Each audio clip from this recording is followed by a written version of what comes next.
Le jour d'après la tenue des audiences du contentieux préélectoral, eh bien, les Camerounais ont des sentiments mitigés. Certains se disent déçus des décisions qui ont été prises de ce côté.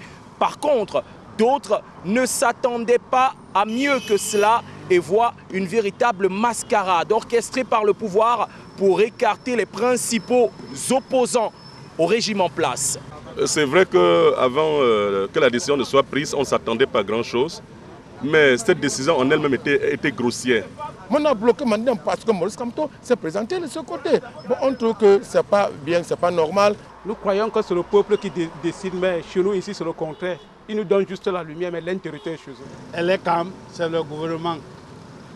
Cour constitutionnelle, c'est le gouvernement. Ton patron ne peut pas t'aimer quelque part et tout vient contre lui.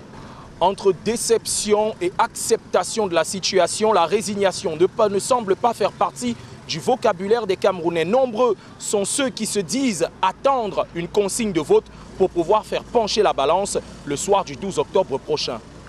Donc pour moi, s'il faut donner un conseil à M. Kamto, je veux lui dire qu'il ne baisse pas les bras. Il a perdu la bataille, mais il n'a pas perdu la guerre. Ce qu'on attend du professeur qui nous dit seulement, ok, d'accord, les gars, voilà ce que moi je choisis. Et ce qu'il va choisir, ça serait notre choix aussi. C'est le vote qui peut changer, qui peut remplacer le RDPC.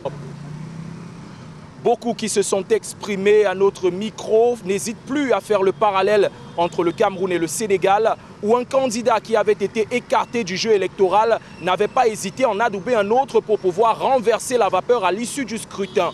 Le schéma peut-il se reproduire dans notre contexte? Eh bien, cette question trotte de plus en plus dans la tête des Camerounais à quelques mois seulement de l'élection présidentielle.